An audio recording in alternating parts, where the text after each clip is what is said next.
그녀가 없었다면 오늘날의 스페인도 없었을 것이다. 스페인 통일의 기틀을 마련하여 800년간 이어진 전쟁을 끝내고 위대한 개척자인 그녀는 강력한 여왕이지만 가혹한 통치자라는 평가를 받고 있기도 하죠. 문명 세븐에 등장하는 지도자 이사벨 1세는 그라나다 정복을 통해 800년간 이어져온 기독교와 이슬람 전쟁을 종식시키고 스페인을 완전한 가톨릭 국가로 통일해내기도 했습니다. 오늘은 강력한 스페인의 기틀을 마련한 그녀를 찾아 떠나봅시다.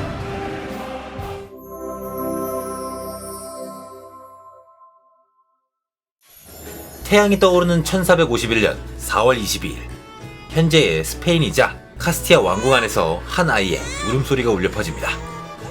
그녀의 이름은 이사벨. 그녀는 카스티아 국왕의 딸로서 태어났지만 아무도 그녀가 역사를 바꿀 인물이 될 것이라 생각하지 못했습니다. 왜냐하면 그녀는 왕위를 계승하지 못할 운명이었기 때문이었죠. 아버지이자 카스티아의 국왕 후안 2세는 귀족들에게 휘둘리는 왕이었었는데, 아버지 엔리케 3세가 사망하면서 불과 한 살의 나이에 왕위에 오른 후안 2세는 어린 시절에는 어머니와 섭정들이 왕국을 다스리고 성인이 되어 직접 통치를 시작할 때엔 이미 세를 불린 귀족들을 제대로 견제하지 못해 귀족 세력들이 왕을 조종하는 상황이었습니다. 후안 2세는 당시 강력한 재상이었던 알바로 델 루나를 앞세워 귀족들을 견제하려 하였으나 귀족들의 계략으로 인해 루나도 처형당하게 되면서 점점 더 카스티아 왕국은 더욱 혼란에 빠지게 됩니다. 그로부터 1년 뒤 1454년, 정치적 권위를 완전히 상실하고 고립되었던 후안 2세는 점점 병약한 상태로 쇠약해지고 루나가 사망한 지 1년이 채 되지 않아 사망하게 되면서 그의 아들이자 이사벨 1세의 이복 오빠인 엔리케 4세가 왕위를 계승하게 됩니다. 허나 그 또한 왕이었으나 왕답지 못했던 인물로 더욱더 거세지는 귀족들의 권력에 한없이 작아지던 그런 인물이었습니다. 이사벨 1세는 무능한 오빠가 점점 더 혼란을 가세하는 정치를 하더라도 정당한 왕위 계승자가 아니기에 이렇다 할 힘이 없었습니다. 아직은 그저 때를 기다릴 뿐이었죠. 그리고 이제부터 왕위를 계승하기 위한 치열한 정치전이 시작되게 되었죠. 당시 엔리케 4세와 그의 두 번째 왕비 사이에서 태어난 딸이 있었습니다. 그녀의 이름은 후아나 라 발트라네아. 원래라면 왕위를 계승받아야 할 그녀는 오히려 귀족들 사이에서 그녀가 왕의 친딸이 아닐 수도 있다는 소문으로 골머리를 썩히게 됩니다. 이 소문이 이사벨 1세에게는 아주 유리하게 작용하였는데, 이사벨은 이 소문이 확산되는 동안 이를 공개적으로 반박하지 않으며 의도적으로 자신이 왕위 계승자로서 더 적법하다는 스탠스를 취했죠. 결국 귀족들은 후아나라 발트라네아를 지지하지 않으며 이사벨 1세를 정당한 왕위 계승자로 우대하게 되었습니다. 결국 1468년 9월 19일, 엔리케 4세는 이사벨 1세를 정식 후계자로 인정하는 토로스 데 길도 협약을 체결하게 됩니다. 엔리케 4세는 이사벨을 합법적인 왕위 계승자로 인정한다. 이사벨은 엔리케 4세의 승인 없이 결혼할 수 없다. 이사벨은 왕위에 오를 때까지 엔리케 4세의 통치를 존중해야 한다. 후아나라 발트라네아는 공식적으로 왕위 계승권을 박탈당한다. 이로써 이사벨 1세는 왕위 계승을 향한 첫 승리를 거머쥐게 됩니다. 그러나 아이러니하게도 이 협약으로 인해 이사벨 1세의 왕위 계승이 또 한 번 발목이 잡히고 맙니다. 이사벨에게 한 방 먹었던 엔리케 4세 또한 나름대로의 대책을 준비 중이었습니다. 엔리케 4세는 이사벨의 결혼을 통제하려고 하였었는데, 이사벨이 누구와 결혼하느냐에 따라 왕위 계승의 안정성이 달라질 수 있었고, 엔리케 4세의 정치적 이득을 위해 그녀의 결혼을 통제하려 하였습니다. 특히나 바로 옆 나라의 포르투갈 동맹을 통해 자신의 왕권을 유지하려 하였죠. 그러나 이사벨 1세의 생각은 달랐습니다. 운명을 건 선택, 이사벨 1세의 결혼 이야기. 이사벨은 국왕의 승인 없이 결혼할 수 없다.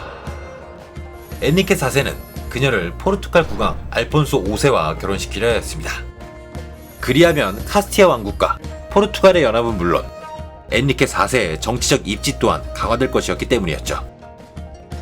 나는 꼭두각시가 아니다. 이사벨은 마음을 더욱 굳히게 되었습니다. 그러던 그때 새로운 제안이 들어오게 되는데, 가까운 나라인 아라곤 왕국의 왕자 페르난도 2세가 이사벨과의 결혼을 원한다는 소식이 전해졌습니다. 아라곤 왕국은 카스티아와 함께 또 하나의 강국으로 만약 둘의 결혼이 성사된다면 강력한 세력을 형성할 수 있었죠. 물론 문제는 엔리케 4세가 절대 허락하지 않을 결혼이었지만 말입니다. 이 결혼을 추진했다 반역자로 몰릴 수도 있기도 하며 협약으로 인한 왕위 계승 또한 다시 처음부터 시작할 수도 있었죠. 허나 포르투갈 국왕과 결혼하게 된다면 고작 자신이 엔리케 4세의 정치적 인형에 불과하게 됨을 알기에 선택해야 했습니다. 꼭두각시로 살 것인가? 새로운 운명을 개척하기 위해 큰 모험을 할 것인가? 1469년 이사벨은 왕의 허락 없이 페르난도의 결혼을 계획합니다. 그러나 그녀는 왕의 명령에 따라 궁전의 감시 아래 있었고 몰래 빠져나가는 것이 불가능에 가까운 일이었죠. 이사벨과 그녀의 지지자들은 한 가지 계략을 꾸미는데 페르난도가 이미 국왕의 허락을 받았다! 라는 거짓 소문을 내는 것이었습니다. 미리 엔리케 4세의 결혼을 승인하는 위조 서신을 준비하고 궁정 내 왕실에 슬쩍 정보를 던지며 분위기를 조성했죠.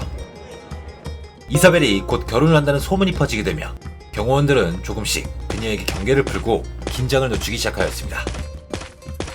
이 경계가 약해진 틈을 타 궁을 탈출하고 바야돌리드로 도망쳐 마침내 페르난도와 비밀리에 결혼식을 올리게 됩니다.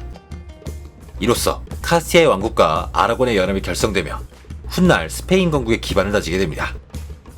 이 소식을 들은 엔리케 4세는 격노하며 즉시 토로스의 길도 협약을 파기하고 자신의 딸 후아나라 발트라네아를 다시 왕위 계승자로 선언하게 되었습니다. 이로써 이사벨 1세와 후아나 사이에 왕위 계승 전쟁의 서막이 시작된 것입니다. 한 나라, 두 여왕, 단 하나의 왕좌. 1474년 카스티아 왕국 엔리케 4세의 사망으로 공석이 된 왕좌엔 두 명의 여인이 서로가 자신이 적법한 왕위 계승자라 주장하고 있습니다. 결국 왕국은 두 세력으로 나뉘었고 전쟁의 서막이 열리기 시작했습니다. 이사벨 1세의 지지 세력, 북부와 중부의 주요 귀족들, 아라곤 왕국, 교황청, 후아나라 발트라네아의 지지 세력, 포르투갈 왕국, 카스티아의 일부 귀족들. 포르투갈 왕국, 아라곤 왕국이 카스티아로 들어오며 치열한 전쟁이 지속되었습니다. 약 5년간 진행된 전쟁은 초반에 포르투갈의 지원을 받은 후아나라 발트라네아 측이 우세하였으나 이사벨과 페르난도의 지휘 아래 카스티아군이 반격을 개시하며 전세가 역전되었고 마침내 1479년 이사벨과 페르난도의 승리가 확실시되었고 1479년 알카소바스 조약으로 인해 후아나라 발트라네아는 왕위 포기를 선언하고 수도원으로 유배된다. 이사벨 1세와 페르난도는 카스티아 왕국과 아라곤 왕국을 통합하여 강력한 연합을 구축한다. 포르투갈은 패배를 인정했지만 대서양 무역에 대한 독점권을 보장한다. 마침내 이사벨 1세는 카스티아 왕국의 유일한 여왕으로 등극되었고 훗날 스페인이 세워지는 역사적인 순간으로 기록되고 있습니다. 이후 이사벨 1세는 1492년 선대왕들이 이뤄내지 못한 이슬람 세력의 마지막 거점인 그라나다 왕국을 완전히 정복하면서 약 800년간의 전쟁을 마무리하며 스페인은 완전한 가톨릭 국가로 정립되었고 같은 해 1492년 탐험가 크리스토퍼 콜럼버스 항해를 지원함으로써 아메리카 대륙을 발견하고 대항해 시대의 중심 국가로 성장하는 등 오늘날까지도 스페인을 만든 여왕으로 불려지고 있습니다. 문명 7에서 이사벨 1세는 실제 고증에 맞춰 권력의 확장이라는 단 하나의 비전을 가지고 가톨릭교의 보루로서 스페인의 기틀을 마련하는데 전심전력을 다하는데요. 신세계로의 스페인을 알리는 특성에 맞춰 경제와 팽창주의적 성격으로 등장합니다. 이사벨 1세를 통해 문명 7 속 여러분들의 강력한 정치를 이뤄내 보시길 바랍니다. 당신의 믿음을 실현해 보십시오. 문명은 여러분들의 손에서 탄생합니다.